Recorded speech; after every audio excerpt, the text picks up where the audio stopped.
मध्यकालीन भारत का इतिहास 27 भारत पर अरबों का आक्रमण। मुहम्मद बिन कासिम के नेतृत्व में अरबों ने भारत पर पहला सफल आक्रमण किया। अरबों ने सिंध पर 712 ईस्वी में विजय पाई थी। अरब आक्रमण के समय सिंध पर दाहिर का शासन था। भारत पर अरब वासियों के आक्रमण का मुख्य उद्देश्य धन दौलत लूटना तथा इस्लाम धर्म का प्रचार प्रसार करना था। 28 महमूद गजनी 932 ईस्वी में अलतगीन नामक एक तुर्क सरदार गजनी साम्राज्य की स्थापना की, जिसकी राजधानी गजनी थी। अलतगीन की मृत्यु के पश्चात कुछ समय तक गजनी में पिरीतिगीन ने शासन किया। इसके शासनकाल 972 से 977 ईस्वी में सर्वप्रथम भारत पर आक्रमण किया। प्रथम तुर्क आक्रमण के समय पंजाब में शाही वंश का शासक जयपाल शासन कर रहा था। अलतगीन का गुलाम तथा दामाद सुबुत्तगीन 977 ईस्वी में गजनी की गद्दी पर बैठा। महमूद गजनी सुबुत्तगीन का पुत्र था, जिसका जन्म 1 नवंबर 971 ईस्वी में हुआ था। अपने पिता के काल में महमूद गजनी खुरासान का शासक था। महमूद गजनी 27 वर्ष की अवस्था में 998 ईस्वी में गद्दी पर बैठा। बगदाद का खलीफा अल-आदिल-इल्लाह ने महमूद गजनी के पद को मान्यता प्रदान करते हुए उसे यमीन-उद-दौला तथा यमीन-उद-मिल्लाह की उपाधि दी। महमूद गजनी ने भारत पर 17 बार आक्रमण किया। महमूद के भारतीय आक्रमण का वास्तविक उद्देश्य धन प्राप्ति था। महमूद गजनी एक मूर्तिभंजक आक्रमणकारी था। महमूद गजनी ने भारत पर प्रथम आक्रमण 1000 ईस्वी में किया तथा पेशावर के कुछ भागों पर अधिकार करके वह अपने देश लौट गया। महमूद गजनी ने 1001 में शाही राजा जयपाल के विरुद्ध आक्रमण किया था। इसमें जयपाल की पराजय हुई थी। महमूद गजनी का 1008 ईस्वी में नगरकोट के विरुद्ध हमले को मूर्तिवाद के विरुद्ध पहली महत्वपूर्ण जीत बताई जाती है। महमूद गजनी ने थानेसर के चक्रस्वामिन की कांस्य निर्मित आदमकद प्रतिमा को गजनी भेजकर रंगभूमि में रखवाया। महमूद गजनी का सबसे चर्चित आक्रमण 1025 ईस्वी में सोमनाथ मंदिर सौराष्ट्र पर हुआ। इस मंदिर की लूट में उसे करीब 20 लाख दीनार की संपत्ति हाथ लगी। सोमनाथ की रक्षा में सहायता प्रदान करने के कारण अन्हिलवाड़ा के शासक पर महमूद ने आक्रमण किया। सोमनाथ मंदिर लूट कर ले जाने के क्रम में महमूद पर जाटों ने आक्रमण किया था और कुछ संपत्ति लूट ली थी।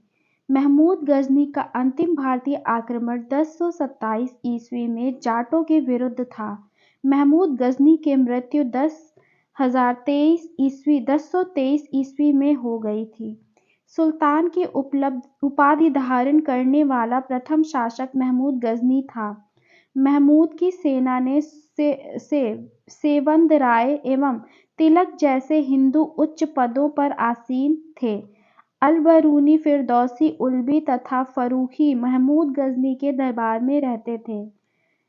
29 मुहम्मद गोरी मुहम्मद गोरी गजनी के अधीन एक छोटा सा राज्य गौर महमूद गजनी के अधीन एक छोटा सा राज्य था। 1173 ईस्वी में शहाबुद्दीन मुहम्मद गोरी गौर का शासक बना। उसने भारत पर पहला आक्रमण 1175 में मुल्तान के विरुद्ध किया था। मुहम्मद गोरी का दूसरा आक्रमण 1178 ईस्वी में पाटन गुजरात पर हुआ। यहाँ का शासक भीम सेकंड ने गौरी को बुरी तरह परास्त किया। मुहम्मद गोरी भारत के विजय प्रदेशों पर शासन का भार अपने गुलाम सेनापतियों को सौंपते हुए गजनी लौट गया। मुहम्मद गोरी की हत्या 15 मार्च 1206 ईस्वी को कर दी गई। मोहम्मद गोरी द्वारा लड़ा गया प्रमुख युद्ध। युद्ध वर्ष पक्ष परिणाम। तराइन का प्रथम युद्ध वर्ष 1191। पक्ष गोरी व पृथ्वीराज चौहान। परिणाम चौहान विजयी। युद्ध तराइन पक्ष गौरी व पृथ्वीराज चौहान। परिणाम गोरी विजयी। चंदावर का युद्ध 1194। गोरी एवं जयचंद। परिणाम गोरी विजयी। नोट: तराइन के प्रथम युद्ध में पृथ्वीराज चौहान का सेनापति स्कंद था। 30 सल्तनत काल। मुगल गुलाम वंश।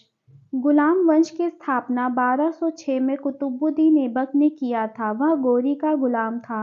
नोट: गुलामों को फारसी में बंदगा कहा जाता है तथा इन्हें सैनिक सेवा के लिए खरीदा जाता था।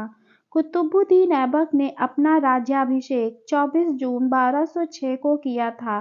कुतुबुद्दीन ऐबक ने अपनी राजधानी लाहौर में बनाई थी। कुतुब मीनार की नींव कुतुबुद्दीन ऐबक ने डाली थी। दिल्ली का कुव्वत उल इस्लाम मस्जिद तथा अजमेर का 2.5 दिन का झोपड़ा नामक मस्जिद का निर्माण ऐबक ने करवाया था। कुतुबुद्दीन ऐबक को लाख बख्श लाखों का दान करने वाला भी कहा जाता था। मंगोल चीन के उत्तर में गोबी के रेगिस्तान के निवासी थे। वह एक घूमने फिरने वाली अर्ध सभ्य जाति थी तथा उनका मुख्य पेशा घोड़ों और अन्य शयन पशुओं का पालन करना था। वे बहुत गंदे रहते थे तथा सभी प्रकार का मांस खाते थे। उनमें स्त्री विषयक नैतिकता का सर्वथा अभाव था। यद्यपि मां का सम्मान करते थे। वे विभिन्न कबीलों में बटे थे। उन्हीं कबीलों में से एक 1163 ईस्वी तेमुचिन उर्फ चंगेज खां का जन्म हुआ, जिसे महान चंगेज द ग्रेट और श्रापित द एक्कर्स्ड दोनों पुकारा गया। इसका पिता येसुगाई बहादुर था। नोट: कुतुबुद्दीन ऐबक के समय में कुतुब मीनार की केवल पहली मंजिल बन सकी। इल्तुतमिश ने इसे 225 फीट ऊंची 4 मंजिल का बना दिया। फिरोज तुगलक के समय बिजली गिरने के कारण इसकी चौथी मंजिल नष्ट हो गई, जिसके कारण फिरोज ने इसमें 2 छोटी मंजिलें बनवा दीं, जिससे इसमें 5 मंजिल हो गई और ऊंचाई 9 फीट बढ़कर 234 फीट हो गई। प्राचीन नालंदा विश्वविद्यालय को ध्वस्त करने वाला ऐबक का सहायक सेनानायक बख्तियार खिलजी था। ऐबक की मृत्यु 1210 में चौगान खेलते समय घोड़े से गिरकर हो गई। इसे लाहौर में दफनाया गया। ऐबक का उत्तराधिकारी आराम शाह हुआ, जिसने 8 महीनों तक शासन किया।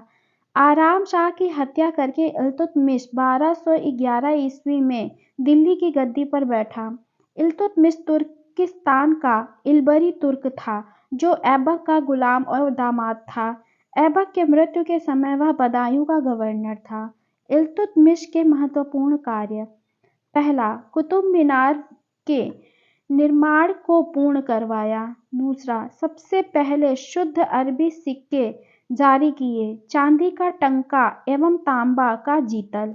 तीसरा, एकता प्रणाली चलाई। चौथा, 40 गुलाम सरदारों का संगठन बनाया, जो तुर्कान चहलगानी के नाम से जाना गया। पांचवा, सर्वप्रथम दिल्ली के अमीरों का दमन किया। इल्तुतमिश लाहौर से राजधानी को स्थानांतरित करके दिल्ली लाया। इसने हौज़े सुल्तानी का निर्माण देहली एक कुहना के निकट करवाया था। इल्तुतमिश पहला शासक था जिसने 1229 ईस्वी में बगदाद के खलीफा से सुल्तान पद की वैधानिकता स्वीकृत प्राप्त की। इल्तुतमिश की मृत्यु अप्रैल 1236 ईस्वी में हो गई। चंगेज खां से बचने के लिए ख्वारिज्म के सम्राट जलालुद्दीन मोहम्मद को इल्तुतमिश ने अपने यहाँ शरण नहीं दी थी। इल्तुतमिश के बाद उसका पुत्र रुकनुद्दीन फिरोज गद्दी पर बैठा। वह एक अयोग्य शासक था। इसने अल्पकालीन शासन पर उसकी मां शाह तुर्कान छाई रही। शाह तुर्कान के अवांछित प्रभाव से परेशान होकर तुर्की अमीरों ने रुकनुद्दीन को हटाकर रज़िया को सिंहासन पर आसीन किया। इस प्रकार रज़िया बेगम प्रथम मुस्लिम महिला थीं जिसने शासन की बागडोर संभाली। रज़िया ने पर्दा प्रथा को त्याग कर व पुरुषों की तरह चोगा, काबा एवं कुलाह टोपी पहनकर राज दरबार में खुले मुंह से जाने लगी। रज़िया ने मलिक जमालुद्दीन याकूत को अमीर आखोर घोड़े का सरदार नियुक्त किया। गैर तुर्कों को सामंत बनाने के रज़िया के प्रयासों से तुर्की अमीर विरुद्ध हो गए और उसे बंदी बनाकर दिल्ली की गद्दी पर मुइज़ुद्दीन बहराम शाह को बिठा दिया। रज़िया की शादी अल्तुनिया के साथ हुई।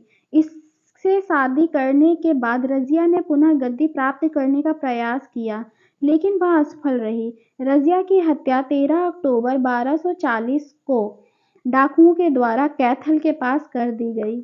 बहराम शाह को बंदी बनाकर उसकी हत्या मई 1242 ईस्वी में कर दी गई। उसके बाद दिल्ली का सुल्तान अलाउद्दीन मसूद शाह बना। बलबन ने षड्यंत्र के द्वारा 1246 ईस्वी में अलाउद्दीन मसूद शाह को सुल्तान के पद से हटाकर नासिरुद्दीन महमूद को सुल्तान बना दिया। नासिरुद्दीन महमूद ऐसा सुल्तान था जो टोपी सीकर अपना जीवन निर्वाह करता था। बलबन ने अपनी पुत्री का विवाह नासिरुद्दीन महमूद के साथ किया। बलबन का वास्तविक नाम बहाउद्दीन था। वह इल्तुतमिश का गुलाम था। तुर्कान चहलगानी का विनाश बलबन ने किया था। बलबन 1266 ईस्वी में गियासुद्दीन बलबन के नाम से दिल्ली की गद्दी पर बैठा। यह मंगोलों के आक्रमण से दिल्ली की रक्षा करने में सफल रहा। सीरी नामक नया नगर बलबन ने बसाया था। राज दरबार में सिजदा एवं पाबोश प्रथा की शुरुआत बलबन ने की थी। बलबन ने फारसी रीति रिवाज पर आधारित नवरोज फारसी साल का पहला दिन उत्सव को प्रारंभ करवाया। अपने विरोधियों के प्रति बलबन ने कठोर लौह एवं रक्त की नीति का पालन किया। नासिरुद्दीन महमूद ने बलबन को उलूग खां की उपाधि प्रदान की। बलबन आखेट अभियान के बहाने अपनी सेना को लंबी दूरी तक कवायद कराकर दुरुस्त रखता था। बलबन के दरबार में फारसी के प्रसिद्ध कवि अमीर खुसरो एवं अमीर हसन रहते थे। गुलाम वंश का अंतिम शासक शम्मुद्दीन कैमूर था। खिलजी वंश 1290 से 1230 ईस्वी। गुलाम वंश के शासन को समाप्त कर 13 जून 1290 ईस्वी को जलालुद्दीन फिरोज खिलजी ने खिलजी वंश की स्थापना की। इसने किलोखरी को अपनी राजधानी बनाया। जलालुद्दीन की हत्या 1296 ईस्वी में उसके भतीजे व दामाद अलाउद्दीन खिलजी ने कड़ा मानिकपुर प्रयाग में कर दी। 22 अक्टूबर 1296 में अलाउद्दीन दिल्ली का सुल्तान बना। अलाउद्दीन के बचपन का नाम अली तथा गुरशास्य था। अलाउद्दीन खिलजी ने सेना को नगद वेतन देने एवं स्थायी सेना की नींव रखी। दिल्ली के शासकों ने अलाउद्दीन खिलजी के पास सबसे विशाल स्थायी सेना थी। घोड़ा दागने एवं सैनिकों का हुलिया लिखने की प्रथा की शुरुआत अलाउद्दीन खिलजी ने की। ब्रैकेट अमीर खुसरो का मूल नाम मुहम्मद हसन था। उसका जन्म पटियाली पश्चिम उत्तर प्रदेश में बदायूं के पास 1252 ईस्वी में हुआ था। खुसरो प्रसिद्ध सूफी संत शेख निजामुद्दीन औलिया के शिष्य थे। वह बलबन से लेकर मोहम्मद तुगलक तक दिल्ली सुल्तानों के दरबार में रहे। इन्हें तूतीय हिंद, भारत का तोता के नाम से भी जाना जाता है। सितार एवं तबले के आविष्कार का श्रेय अमीर खुसरो को ही दिया जाता है। स्रोत एनसीईआरटी वर्ग 11। घोड़े दागने एवं सैनिकों का हुलिया लिखने की प्रथा की शुरुआत अलाउद्दीन खिलजी ने की। अलाउद्दीन ने भू राजस्व की दर को बढ़ाकर उपज का 1/2 भाग कर दिया। इसने खम्स, लूट का धन, में सुल्तान का हिस्सा 1/4 भाग के स्थान पर 3/4 भाग कर दिया। इसने व्यापारियों में बेईमानी को रोकने के लिए कम तौलने वाले व्यक्ति के शरीर से मांस काट लेने का आदेश दिया। इसने अपने शासनकाल में मूल्य नियंत्रण प्रणाली को दृढ़ता से लागू किया। दक्षिण भारत की विजय के लिए अलाउद्दीन ने मलिक काफूर को भेजा। जमायत खाना मस्जिद, अलाई दरवाजा, शीरी का किला व हजार खंभा महल का निर्माण अलाउद्दीन ने करवाया था। अलाई दरवाजा को इस्लामी वास्तुकला का रत्न कहा जाता है। दैवी अधिकार के सिद्धांत को अलाउद्दीन ने चलाया था। सिकंदर ए सानी उपाधि से स्वयं को अलाउद्दीन खिलजी ने विभूषित किया था। बाजार नियंत्रण करने के लिए अलाउद्दीन खिलजी द्वारा बनाए जाने वाले नवीन पद क्रमानुसार दीवाने रियासत, यह व्यापारियों के पर नियंत्रण रखता था। यह बाजार नियंत्रण की पूरी व्यवस्था का संचालन करता था। शहना ए मंडी, प्रत्येक बाजार में बाजार का अधीक्षक। बरीद, बाजार के अंदर घूमकर बाजार का निरीक्षण करता था। मुनहियान व गुप्तचर, गुप्त सूचना प्राप्त करता था। सिकंदर ए सानी की उपाधि स्वयं को अलाउद्दीन खिलजी ने विभूषित किया। अलाउद्दीन ने मलिक याकूब को दीवाने रियासत नियुक्त किया था। अलाउद्दीन द्वारा नियुक्त परवाना नवीस नामक अधिकारी वस्तुओं की परमिट जारी करता था। शहना ए मंडी, यहाँ खाद्यान्नों को बिक्री हेतु लाया जाता था। सराय ए अदल, यहाँ वस्त्र, शक्कर, जड़ी बूटी, मेवा, दीपक का तेल एवं अन्य निर्मित वस्तुएं बिकने के लिए आती थीं। अलाउद्दीन खिलजी की आर्थिक नीति की व्यापक जानकारी जियाउद्दीन बर्नी की कृति तारीख-ए-फिरोज शाही से मिलती है। खजाइनुल फतूह अमीर खुसरो, रिहला इब्न बतूता एवं फुतूहस सलातीन ईसामी की कृति है। मूल्य नियंत्रण को सफल बनाने में मुहतसिब, सेंसर एवं नाजिर, नाप तौल अधिकारी की महत्वपूर्ण भूमिका थी। राजस्व सुधारों के अंतर्गत अलाउद्दीन ने सर्वप्रथम मिल्क, इनाम एवं वक्फ के अंतर्गत दी गई भूमि को वापस लेकर उसमें खालसा भूमि में बदल दिया। अलाउद्दीन खिलजी के द्वारा लगाए जाने वाले दो नवीन कर थे। एक, चराई कर, दुधारू पशुओं पर लगाया जाता था। 2, गढ़ी कर, घरों एवं झोपड़ी पर लगाया जाता था। पेज नंबर 24 समाप्त। Page number 25 start.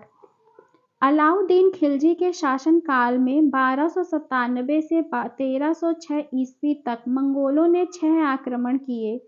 प्रथम आक्रमण 1297 ईस्वी में कादर खां के नेतृत्व में, दूसरा आक्रमण 1298 ईस्वी में सल्दी के नेतृत्व में, तीसरा आक्रमण 1299 ईस्वी में कुतलुग ख्वाजा के नेतृत्व में, चौथा आक्रमण 1303 ईस्वी में तारगी के नेतृत्व में, पांचवा आक्रमण 1305 ईस्वी में अली बेग और तारताक के नेतृत्व में एवं छठा आक्रमण 1306 ईस्वी में कबक एवं इकबाल मंद के नेतृत्व में हुआ। अलाउद्दीन खिलजी की मृत्यु 5 जनवरी 1316 ईस्वी को हो गई। कुतुबुद्दीन मुबारक खिलजी 1316 ईस्वी को दिल्ली के सिंहासन पर बैठा। इससे नंगी स्त्री पुरुष की संगति पसंद थी। मुबारक खिलजी कभी कभी राज दरबार में स्त्रियों का वस्त्र पहनकर आ जाता था।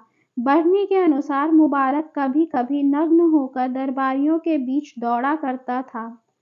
मुबारक खां ने खलीफा की उपाधि धारण की थी।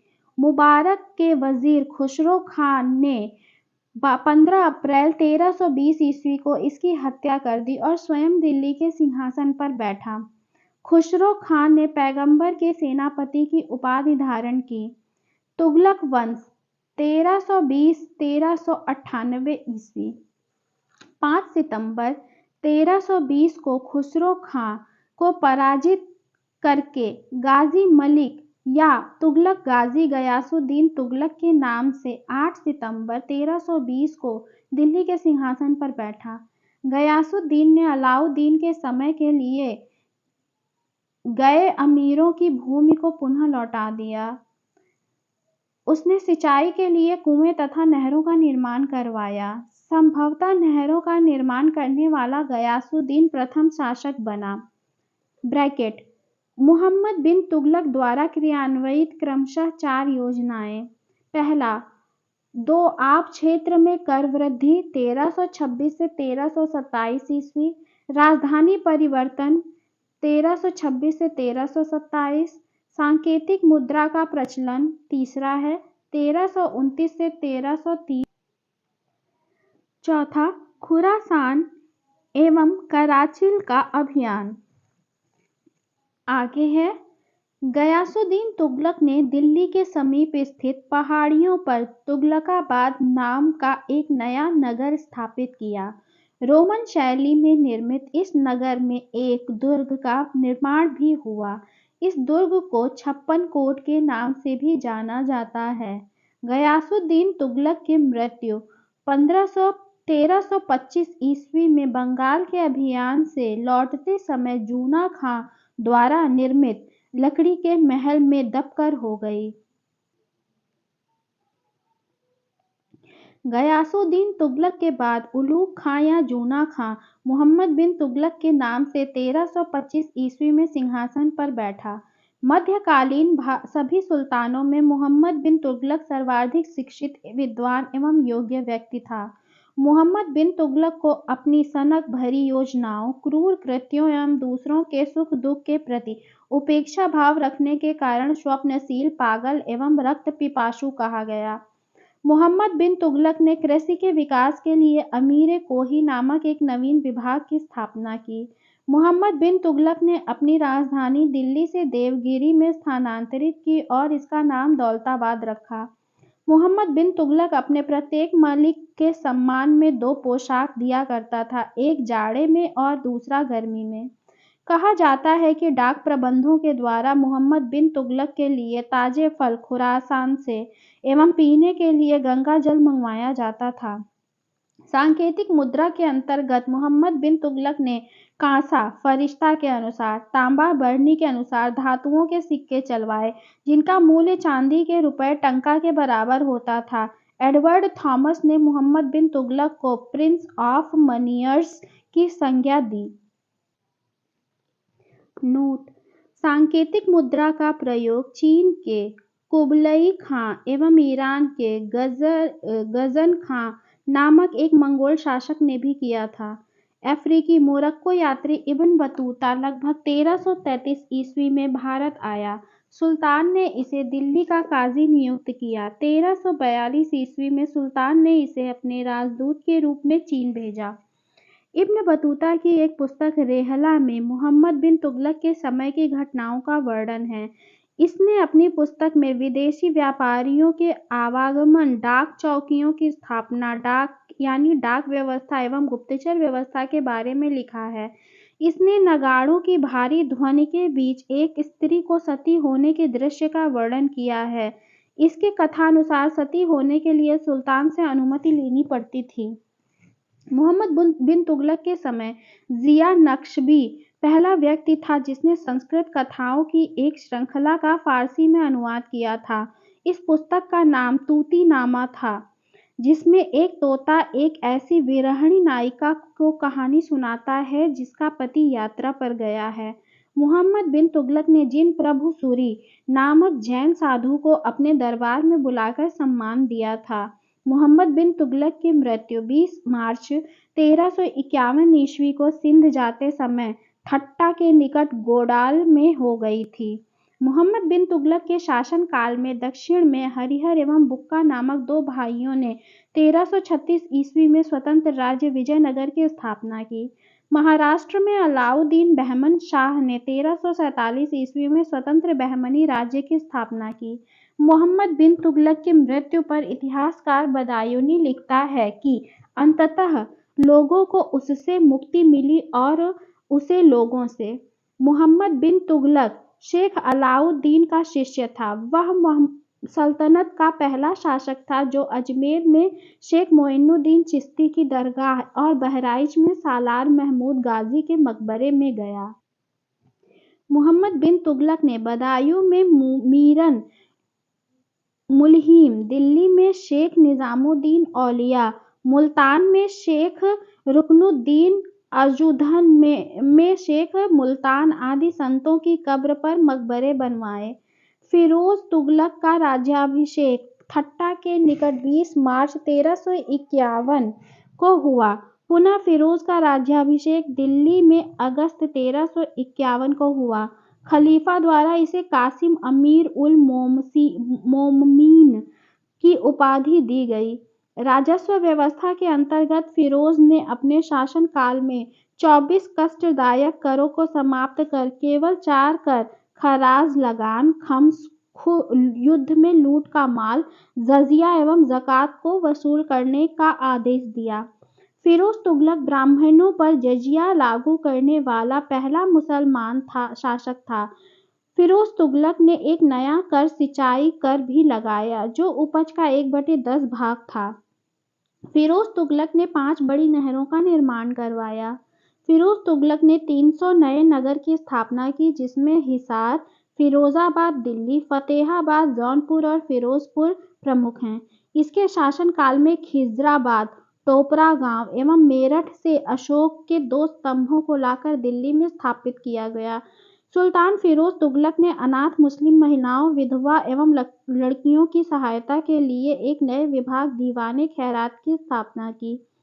सल्तनत कालीन सुल्तानों के शासनकाल में सबसे अधिक दासों की संख्या करीब 1,80,000 फिरोज शाह तुगलक के समय थी। दासों की देखभाल के लिए फिरोज ने एक नए विभाग दीवाने बंदगान की स्थापना की। इसने सैन्य पदों को वंशानुगत बना दिया। इसने अपनी आत्मकथा फुतूहात-ए-फिरोज शाही की रचना की। इसने जियाउद्दीन बर्नी एवं शम्स सिराज अफीक को अपना संरक्षण प्रदान किया। इसने ज्वालामुखी मंदिर के पुस्तकालय से लूटे गए 1300 ग्रंथों में से कुछ को फारसी में विद्वान अपाउद्दीन द्वारा दलायत फिरोज शाही नाम से अनुवाद करवाया। इसने चांदी और तांबे के मिश्रण से निर्मित सिक्के भारी संख्या में जारी करवाए। इसने अद्दा एवं विख कहा जाता था। फिरोज शाह तुगलक की मृत्यु सितंबर 1388 ईस्वी में हो गई। फिरोज काल में निर्मित खान जहां तेलंगानी के मकबरा की तुलना जेरूसलम में निर्मित उमर के मस्जिद से की जाती है। सुल्तान फिरोज शाह तुगलक ने दिल्ली में कोटला फिरोज शाह दुर्ग का निर्माण करवाया। तुगलक वंश का अंतिम शासक नासिरुद्दीन महमूद तुगलक था। उसका शासन दिल्ली से पालम तक ही रह गया था। तैमूर लंग ने सुल्तान नासिरुद्दीन महमूद तुगलक के समय 1398 ईस्वी में दिल्ली पर आक्रमण किया। नासिरुद्दीन के समय ही मलिकु शर्षक पूर्वाधिपति की उपाधि धारण कर एक हिजड़ा मलिक सरवर ने जौनपुर में एक स्वतंत्र राज्य की स्थापना की। सैयद वंश 1414 से 1451 ईस्वी। सैयद वंश का संस्थापक खिज्र खां था। इसने सुल्तान की उपाधि न धारण कर अपने को रैयत-ए-आला की उपाधि से ही खुश रखा। खिज्र खां तैमूर लंग का सेनापति था। भारत में लौटते समय तैमूर लंग ने खिज्र खां को मुल्तान, लाहौर एवं दीपालपुर का शासक नियुक्त किया। खिज्र खां नियमित रूप से तैमूर के पुत्र शाहरुख को कर भेजता था। खिज्र खां की मृत्यु 20 मई 1421 ईस्वी में हो गई। खिज्र खां के पुत्र मुबारक खां ने शाह की उपाधि धारण की थी। याहिया बिन अहमद सरहिंदी को मुबारक शाह का संरक्षण प्राप्त था। इसकी पुस्तक तारीख़-ए-मुबारक शाही में सैयद वंश के विषय में जानकारी मिलती है। यमुना के किनारे मुबारकाबाद की स्थापना मुबारक शाह ने की थी। सैयद वंश का अंतिम सुल्तान अलाउद्दीन आलम शाह था। सैयद वंश का शासन करीब 37 वर्षों तक रहा। लोधी वंश 1451 से 1526 ईस्वी। लोधी वंश का संस्थापक बहलोल लोधी था। वह 19 अप्रैल 1451 को बहलोल शाह गाजी की उपाधि से दिल्ली के सिंहासन पर बैठा। दिल्ली पर प्रथम अफगान राज्य की स्थापना का श्रेय बहलोल लोधी को दिया जाता है। बहलोल लोधी ने बहलोल सिक्के का प्रचलन करवाया। वह अपने सरदारों को मकसद ए अली कहकर पुकारता था। वह अपने सरदारों के खड़े रहने पर स्वयं भी खड़ा रहता था। बहलोल लोदी का पुत्र निजाम खान 17 जुलाई 1489 ईस्वी में सुल्तान सिकंदर शाह की उपाधि से दिल्ली के सिंहासन पर बैठा। 1504 ईस्वी में सिकंदर लोदी ने आगरा शहर की स्थापना की। भूमि के लिए मापन में के प्रमाणिक पैमाने गज सिकंदरी का प्रचलन सिकंदर लोदी ने किया। गुलरुखी शीर्षक से फारसी कविताएं लिखने वाला सुल्तान सिकंदर लोदी था। सिकंदर लोदी ने आगरा को अपनी नई राजधानी बनाया। इनके आदेश पर संस्कृत के एक आयुर्वेद ग्रंथ का फारसी में फरहंगे सिकंदरी के नाम से अनुवाद हुआ। इसने नगर कोट के ज्वालामुखी मंदिर की मूर्ति को तोड़कर उसके टुकड़ों को कसाईयों को मांस तौलने के लिए दे दिया था। इसने मुसलमानों को ताजिया निकालने एवं मुसलमान स्त्रियों को पीरों तथा संतों के मजार पर जाने पर प्रतिबंध लगा दिया। गले की बीमारी के कारण सिकंदर लोदी की मृत्यु 21 नवंबर 1517 ईस्वी को हो गई। इसी दिन इसका पुत्र इब्राहिम शाह की उपाधि से आगरा के सिंहासन पर बैठा।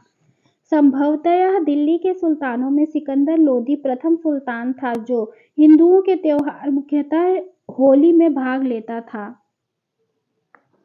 नोट: दिल्ली की मोट मस्जिद सिकंदर लोदी के प्रधानमंत्री वजीर मियां भोइया ने 1505 में बनवाई थी। 21 अप्रैल 1526 ईस्वी को पानीपत के प्रथम युद्ध में इब्राहिम लोदी बाबर से हार गया। इस युद्ध में वह मारा गया। बाबर को भारत पर आक्रमण के लिए निमंत्रण पंजाब के शासक दौलत खां लोदी एवं इब्राहिम लोदी के चाचा आलम खां ने दिया था। सल्तनत कालीन शासन व्यवस्था: केंद्रीय प्रशासन का मुखिया सुल्तान। बलबन एवं अलाउद्दीन के समय अमीर प्रभावहीन हो गए। अमीरों का महत्व चरमोत्कर्ष पर था। लोदी वंश के शासन काल में सल्तनत काल में मंत्री परिषद को मजलिस ए खलवत कहा गया। मजलिस ए खास में मजलिस ए खलवत की बैठक होती थी। बार ए खास: इसमें सुल्तान सभी दरबारियों, खानों, अमीरों, मालिकों एवं अन्य रईसों को बुलाता था।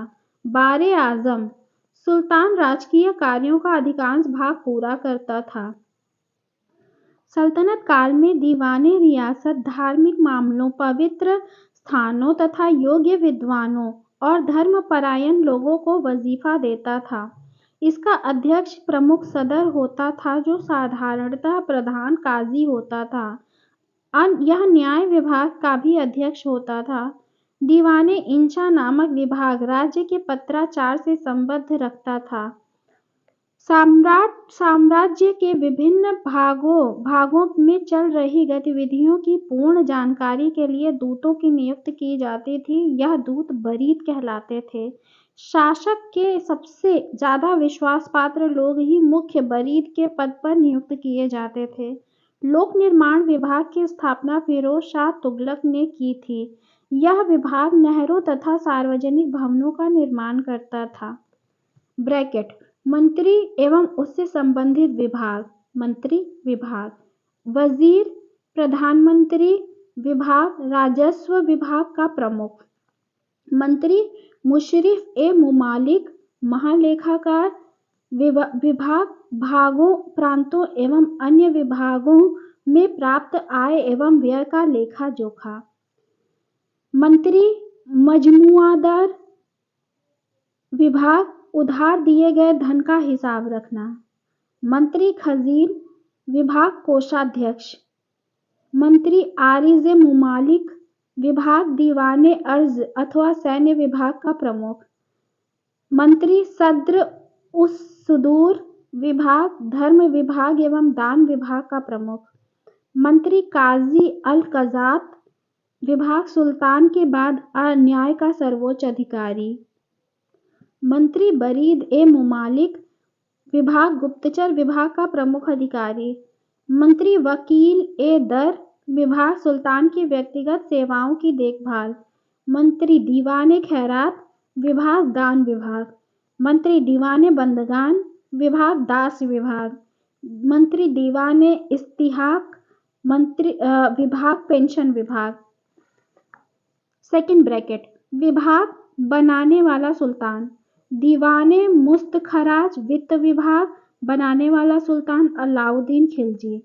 विभाग दीवाने कोही कृषि विभाग बनाने वाला सुल्तान मोहम्मद बिन तुगलक। विभाग दीवाने अर्ज सैन्य विभाग बनाने वाला सुल्तान बलबन। विभाग दीवान ए बंदगान बनाने वाला सुल्तान फिरोज शाह तुगलक। विभाग दीवान खैरात बनाने वाला सुल्तान फिरोज शाह तुगलक। विभाग दीवान इस्तिहाक बनाने वाला सुल्तान फिरोज शाह तुगलक।